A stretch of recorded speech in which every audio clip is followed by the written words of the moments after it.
Why is it that in IS 2, 3 and 4 you always see the same 3 stars popping? I'll explain it to you in this video. Let's start with guards.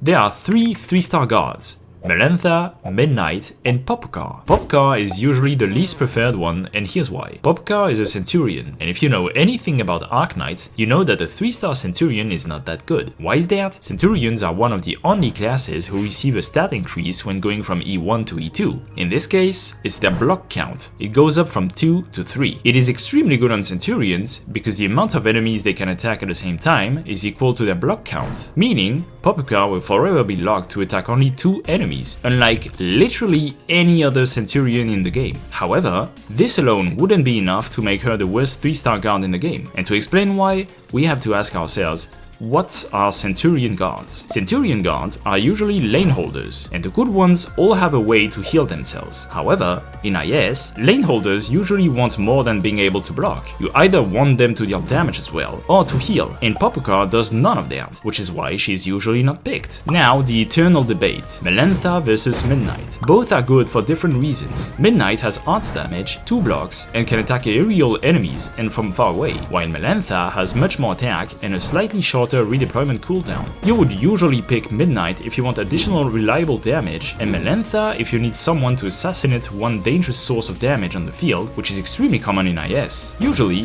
Melantha's role is harder to fill among lower rarity units, which is why I would argue she's better than Midnight. But remember, IS is about flexibility. If you already have someone that can assassinate like Canterbury or Texas Alter, it's safe to say Midnight will be better for your team. On to the snipers. Cruz, Arknights, and Catapult, or why you should pick Cruz every single time. Let's first compare Cruz and Arknights since they are of the same archetype. Cruz has a useful talent that has a pretty high chance to proc considering her attack speed, and a very powerful skill as well that will deal a lot of damage to anything that doesn't have a lot of defense, which is very common in the early to mid game. Now, Arknights has a questionable talent, but most importantly, what the fuck is that skill cost? Let's just be clear.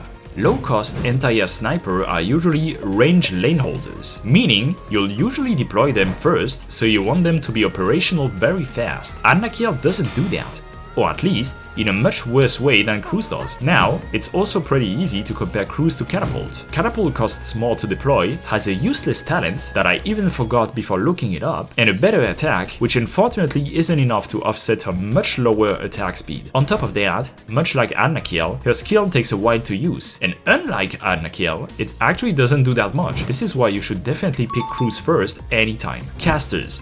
You pick Lava when you want to deal AoE damage at a slow interval with a high DP cost, and you pick Steward in 90% cases. Let's just be clear, Lava isn't that bad. Her skill is ready really fast thanks to her talent, and she can be useful in IS-4 in the early game to deal with some maps. However, Steward is a much safer pick that is useful from the get-go and still stays relevant later on. Unless you really know what you're doing and feel like you absolutely need AoE, spoiler alert, you don't, you should pick Steward.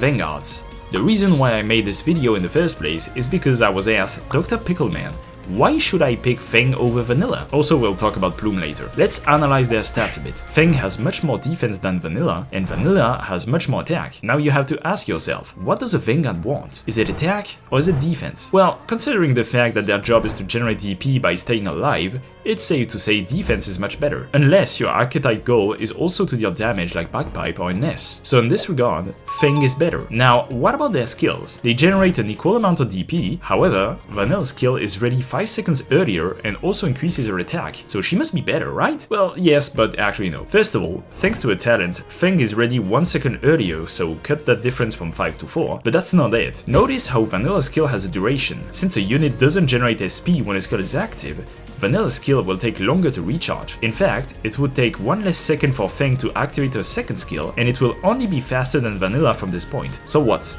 Does that mean Feng is strictly better than Vanilla? Not really. In fact, if you already have a lane holder or can reliably heal Vanilla, I would argue she's better than Feng. But in the early game, you usually want units that are better as standalones, meaning Feng is much safer. Now, what about Plume? Well, considering I spent a whole minute talking about the importance of generating DP fast and in a reliable manner, it's hard to justify a Plume particularly in the early game. She has 1 less block, needs to kill a lot of enemies to generate more DP than Feng, so even if her attack is more impressive, aggressive, you're probably not picking a Vanguard early for their ability to deal damage. Remember, in the early game, Vanguards are early lane holders that help deploy your other units, and in this regard, Feng is simply the best specialist.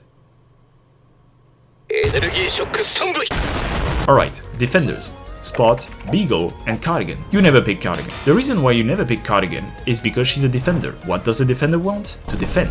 How much does Cardigan defend for? Oh yeah, for less than Spot despite being a normal protector. Listen, I get the idea behind Cardigan, okay? You can take a lot of small hits that don't deal much damage and then you heal with her skill, but that's not what you want from a normal protector. Now for Beagle and Spot, Spot is by far the clear winner simply because of what I said in another video. Role compression. Role compression is the idea of picking a unit because she can do many things at once. Indeed, Spot is not only a defender, but also a healer, while Beagle is just a defender. Does that mean Beagle is bad? Absolutely not. In the mid to late game, if you don't have enough hope, but you have enough healing, and you get offered a defender voucher, absolutely pick the Beagle in my opinion. There's cases where Beagle can tank for a surprising amount. Hell, with just a bit of support, she can take Aether Nia. Beagle! A 3-star! Alright, supporters. Easy, right? Orchid is the only 3-star, so pick her. Well, actually, not really. Sure, Orchid is like Copium Steward, but who else could there be?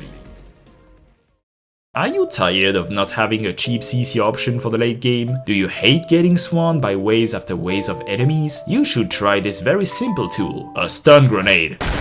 U-Official is actually a decent option in the mid-game when you don't necessarily want a tiny bit of arts damage and would rather get some CC. The main issue is the extremely long redeployment cooldown, but arguably a 6-second stun is worth this in many cases. And finally, medics, Hibiscus and Ansel. Okay, so in this case they are pretty much replaceable, with Ansel being slightly better. Hibiscus has a bit more attack, including during skill, while Ansel has a chance to heal one extra target and has increased range. Overall, I would say the increased range and extra target to heal from Ansel is probably better, but if you only want to heal one specific target, for example in the very early game, then Hibiscus would be better. So there you go guys, that's how you pick 3 stars in IS. Of course I didn't mention some very specific strategies, like if you get that specific Vanguard relic that makes Yato absolutely broken, because this video was only for new players and not for advanced strategies. So leave a like, subscribe, and see you in the next video.